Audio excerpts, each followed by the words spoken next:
What's going on, guys? It's Jordan Tackman, your friend in real estate, solar, and business, and just in general. And I wanted to make a quick video to put something in your mind and really get you guys thinking. So there's a really big solar deadline coming up with APS, one of the biggest power companies here in Arizona. And it's kind of bundled in with a different type of rate increase as well. So to give you a perspective, I'm not going to get too deep into the roots here, but I will show you the docs. Is solar buyback, the RCP rate is dropping another 10% up to 10%, but if we follow APS's trends, it'll be 10% again, which just basically means at the end of the month, if you don't have your solar designs approved, your permitting approved, all that fun stuff, and everything that APS needs to, approve a solar application or a net energy metering agreement, you might not make that deadline to get the current buyback rates. So why this is important is because you're going to see a lot of neighbors talking about their experience with solar, which is great, right? We want people to be talking about how good solar is. We also want people to be talking about, kind of the misinformation and things that just didn't go right with solar, because our goal is to always help people learn more about solar and to really take advantage of it in all the best ways possible. But a big problem that happens is undereducation or misinformation, I suppose. And that comes from both the sales rep side, which a lot of these guys are knocking doors, making phone calls, setting appointments, getting your home, helping you go solar. But they're not really taking you to the finish line. They're just doing a bill swap comparison, not really seeing how much energy you're using, would be using, degradation, warranties, things like that. There's a lot of information that's just not being put out there. But on the other side of things is the current customers not knowing that APS switches things like pretty much on the monthly at this point when it comes to solar. So I'm going to show you some of that information right here. So if we take a look at this document, this is straight from APS's website. All you have to do is Google APS RCP rate drop 2023, and it'll be the first link that pops up. It'll look like this. It'll be a PDF document. But we can see that back in 2017, APS switched to something called net energy billing, if that is even the correct name for it.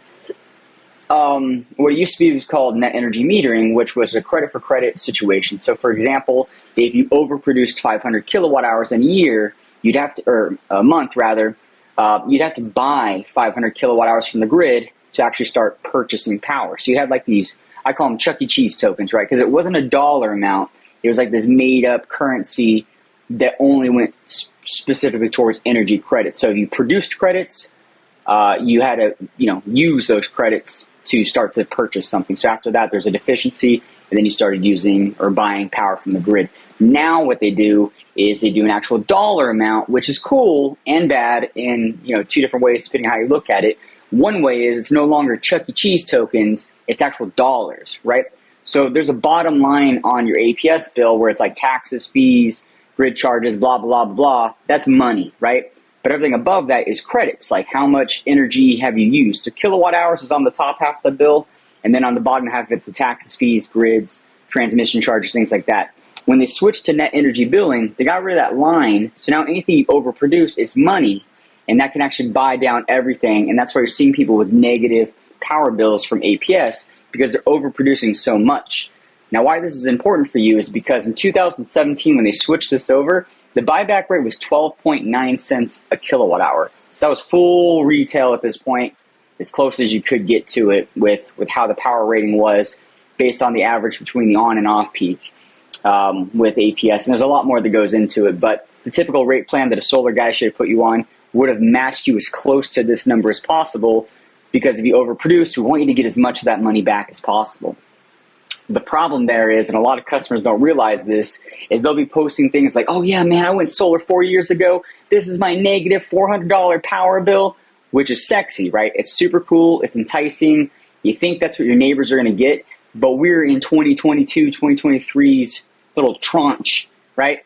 And what that means is things have dropped tremendously. So you can see the rate as we go down here. Every year, APS drops at 10%. The only difference there was in 2019, 2020, it didn't work that way. They held it at that same 10.45 cent rate, the buyback, because COVID, right? They were just locking everything down. People were in a hard time. yada, yada. So from October 2019 to September 2021, it stayed the same, but every year after that, it went down 10%. And this is the one we're currently in right now, is the 8.465 cent kilowatt hour rate. This number drops. As you can see here, they're saying August 31st, 2023 is when this one ends, and we're going to go to the next one. So that's why a lot of people are ramping up and talking about solar. That's why a lot of people are looking into the new solar programs, because this is the point where things are going to get pretty wonky. We're going to have to switch people over to demand-based plans to get them as close to that lower cost per kilowatt hour as possible.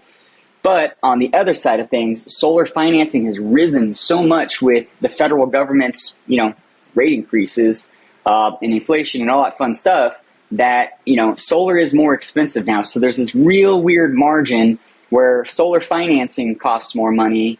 And there's a lot of information. We put this all in solar101.online. We're creating new modules, videos pretty much daily at this point, just to really keep up with all this information to keep you guys informed. And it's completely free. Solar101.online. Just register. It's super free, super awesome. But anyway, so the point is, we're having to get to a point where it's like, hey, how can we get as close to savings as possible with solar? Because APS stinks when it comes to their solar programs. And SRP is even worse in a lot of different ways, because their buyback is like 2 to 5 cents versus 8.45 cents or whatever. But the big idea there is, you want to, save as much money as possible by going solar. And there's a lot that goes into it. It's not as simple as here's 100% of your power from solar. Here's 100% power from APS. You now have a net bill. No, you're going to be buying nighttime power, things like that. So you do want more solar to offset that. If you're trying to, get rid of 2 bills and just have 1 solar bill. But then there's the argument as, well, am I paying more for solar than I will with APS? Is APS's risk going to go up? Is the degradation of my panels going to go down? Is there going to be a margin where, money costs more, yada, yada? And that's where a solar professional needs to be sitting with you and really doing their due diligence to help you understand if solar makes sense for you, not putting, a square peg in a round hole type thing. Don't make it fit if it doesn't fit type thing. To show you as best as I can what that really looks like is I put this in a different video earlier, but this is an example right here. It goes off of basically, production numbers, APS bills, and it goes into account, the fact that there's, a good production, usage, size ratio, grid fees, whatever. So the simple math here to make it as easy for you as possible is we're looking at a 10.4 kilowatt solar system. This system produces 19,889 kilowatt hours. Their current usage was 13,483 kilowatt hours, which gives them 148% offset. Pretty big offset, right? We're almost at the maximum APS would allow you to go in this case. So in a lot of situations in this, say you did buy any power from the grid, you just average it out at 13 cents, 14 at the highest, I would say, but 13 cents just because there's going to be times where you're going to buy that on peak time, and then a lot of it's going to be nighttime power, so you're going to get most of it on the off peak, and that's just kind of where you're looking at. So you can play with that number as well, but we'll just keep it low for now, just for the example. You can see the buyback rate here is 12.9 cents. We're going off of that starting position. Let me make this a number for some reason. Yeah, I just wanted to look pretty. So 12.9 cents is what the original buyback was. You can see here that, their loan price was 180, and that's what we're going off of in this situation. So their average APS bill was $245. Now their new estimated APS bill is negative $58 because there's so much overproduction happening here at that 12.9 cent rate that they're actually netting a bill throughout the year. And obviously this can change, if they're way overproducing in the winter, they're going to be taking that negative bill down. Then May comes and they're going to start buying it back again. So the negatives and the positives kind of fluctuate throughout the year. Solar is an annual or average-based savings plan, right? It's very similar to the equalizer payment, except in this case, sometimes you use more, sometimes you use less, sometimes you sell more, sometimes you sell less. You get the idea. So in this case, their net bill will be $121.27 or whatever, but nobody really looks at it in that deep of detail. They just say, what was I paying, which was $245. What will I be paying, which is $180. And again, these are just example numbers from a different customer we had. Things are changed, right? So in this situation now, let's just take it down to what it is today. which we said was 0.0846 cents a kilowatt hour. So you can see we go from negative $58 average bill, same system, same production, same offset. Boom, now it's a negative $14 bill. So still in the negatives, still need a large offset to get to that number, which might not be in your best interest. It's really, really up to you to make that determination. If a bigger system, storing those acorns for future power as panels degrade, as energy costs go up, are you really protecting yourself and insulating yourself from rate hikes and inflation? That's up to you to determine, right? As we get one more lower, let's actually lower that 10% here. So we can call it 7.6 cents. That's about 10% lower for that number. And you can see that we go down to negative $6 versus negative $14. So you can see that this buyback is a big deal to get you to that same, net positive there. In this case, let's just call it 12,500. You need 159% offset to get to the same number, if not a little bit more, right? So that's just the example to show you how this buyback really affects people. So that's the first half of the dilemma that a lot of people are running into, is the buyback is dropping down pretty big, right? You saw the numbers there. They're a good example, but that just shows you what the buyback changes as far as, your new bill would look like with APS. The next thing is this rate hike that's been talked about, and there's a lot of misinformation about it. The neighbors have been doing a really, really good job, kind of sharing the link from APS's direct website, which you can see here, which shows it's between a 13 to 26% rate increase across the board for all their homeowners or whatever.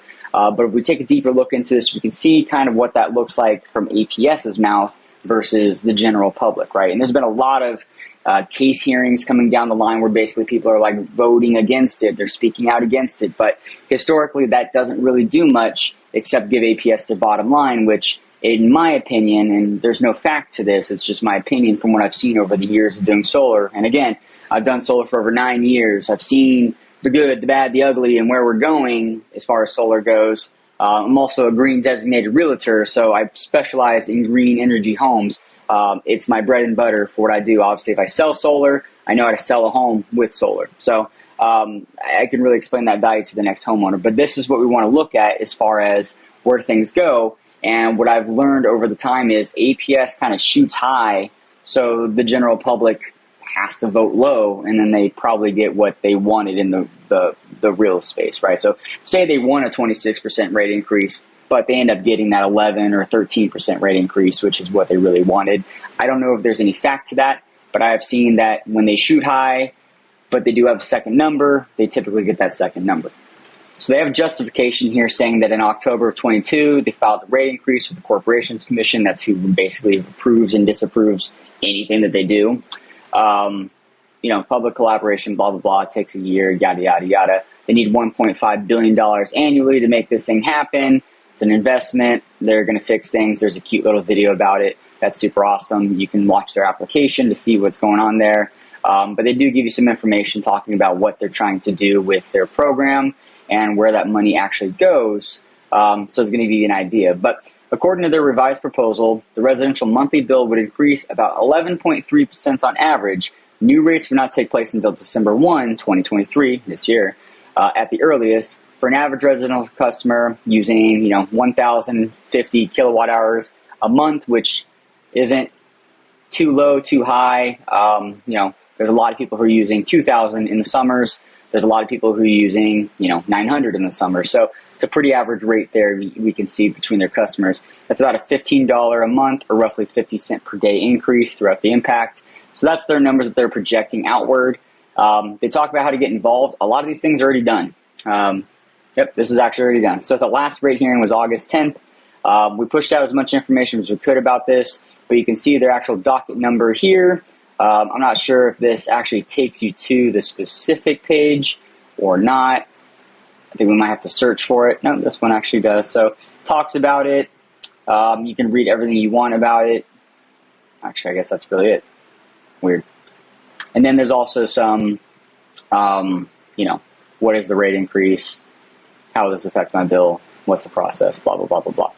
So just a lot of information out there to take a look at and to really understand it. It's not really supposed to be a scare tactic as far as going solar.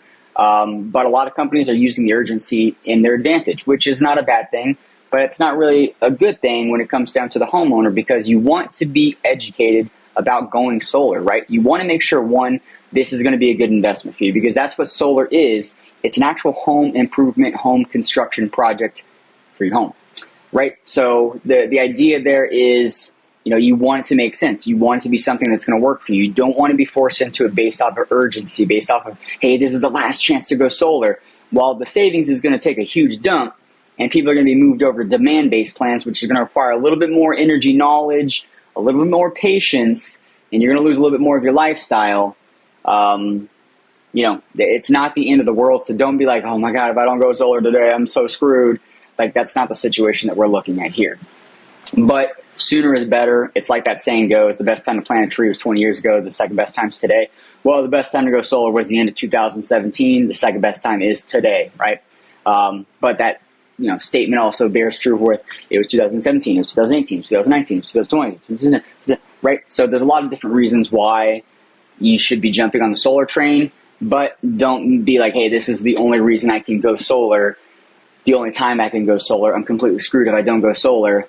Pump the brakes, let's think about it and do what we can do, because anyone who does go solar, my team is completely dedicated to helping you guys, regardless of where the real estate agents that are doing it, where the realtors, the green energy team, whatever you want to call us. We want to make sure you're getting the best bang for your buck. So what we've done is we partnered up. I've reactivated pretty much all my solar accounts at the owner level. So basically I'm working with like Fusion's owner. We're SunPower direct dealers. Some people really love Sonova leases because you can include a battery on that situation. Some people are still partial to Sunrun. They're still, America's #1 solar leasing company. But everything you do, look at the rates, look at the the reviews, things like that. Do your due diligence and really compare those quotes. I always recommend you do at least 3 different quotes when you're looking at solar. And again, solar101.online, we show you how to compare these quotes. We show you how to get in a situation where you're really fighting for your own advocacy of how to go solar and how to make it make sense. And it's a really, really awesome situation that you're landing yourself in, right? And one of the things we do is when you go solar, there's a lot of different things you can do to add value to your home, right? So if it's a lease, you're not really going to be able to add resale, retail, real estate value to your home. However, you do purchase the system. Once you get close to that selling date of your home down the road, say it's 4, 5, 6, 7, 25 years down the road, we work with you to get your home Pearl certified. And this is a tool we can use to show appraisers, hey, this home does qualify for a higher appraisal rate. Are you square on that? Do you understand how solar appraises in a home? And we do all the hard work for you to get your home actually approved and appraised and certified with the Pearl certification. Not a lot of companies are partners with the Pearl certification. But for example, SunPower, one of my favorite solar companies out there, because they do have the highest efficiency panels out there. They do have a lower efficiency panel now to make it more budget friendly with everything that's going on.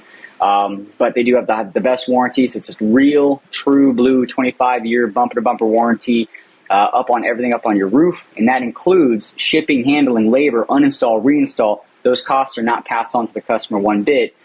It's all held by SunPower. But SunPower is already a Pearl certified partner. When you go solar with them, you have a really, really high chance of getting that Pearl certification just off the bat. If not, we pull those records. We let Pearl know, hey, we got a SunPower customer here. Here's what we need to do with them. And we just fill out your information. We get you set up with that situation, and we make it make sense for you guys so that you guys are in a really good situation to sell your home for the best value possible. But again, you need to know that if you don't pay off your loan or if you have a lease, when you sell your home, technically you're not allowed to add it as resale, retail value, just based off of the National Association of Realtors rule book. You can just see here, this is actually in like some of the study materials for the green designation course that they have everyone doing for green realtors. But it says, do you have a loan on the system? Does the loan identify the property as personal property? So is the solar personal property? If so, there will be a uniform code, commercial code, or the UCC1 fixture filing showing it as personal property. Will the loan be paid off at the closing? If so, we can include the resale value, real estate value. If not, it cannot be included in the real estate value, right? things to think about there. And then, we also talk about the pros and cons of lease versus loans and things like that. So a lot of information, nothing you need to worry about as the seller. It's really up to the agent to do their job to make sure your home sells for the best amount possible. Just like any type of construction project, any type of improvement you do to your house, that's going to convey. But it's up to the real estate agent not to be a lazy slob and just try to get a commission. It's them to actually work for you, right? And just to leave you with a little bit more value, even if solar is not on your to-do list ever, here's a list of all the things in 2023 that has helped homeowners kind of recoup their resale value in the home based off of renovations and construction projects to their house. You can see here that a new HVAC conversion up on your home yielded a cost of 112% recoup. Garage doors are still super strong with 92%. Grand entrances at 94%. Siding, vinyl replacement 105%. Stone veneers 96%. So these are just the statistics to show you, hey, here's what people were doing to their houses as far as their job cost goes and what the resale value was. You can see there's some things that are less, some things that are more. Nothing here seems to be a negative. So, I wouldn't expect them to put that on the list anyway. But that's just some information you can look at there. But again, I don't want to take up too much of your time. The point of this video is to shed light to say, hey, one, solar it's getting in this position where we're getting really tight on if it's going to make sense or not. So two, just because your neighbor says they're saving a crap ton of money on their power bills, know when they went solar, because just in this video alone, I showed you in the last 5 years, that's, a $50 to $60+ average negative bill that you could be swapping out because time goes by and the buyback drops down so much that, you're losing out on some savings there too. So again, this is not an urgency play. Don't be like, I have to go solar today or I'm completely screwed type thing. Just know the information. And when you're talking to a solar energy professional, make sure you're bringing up these concerns because they need to be able to explain this to you as simple as possible. And I think I did my best to do it that way. Again, all of this information is going to be updated on our Solar 101 online modules. You should be seeing that live today. If my team hasn't gotten on that, I'm going to push them aside and get on it to make sure everything is published because information is key and time is of the essence. So again, my name is Jordan Tackman, your friend in real estate and in solar, and I hope this video helps somebody out there. Remember, you're awesome, you're loved, you're blessed, and I hope you guys have a great day and a great weekend, and I'll see you in the next one. Take care.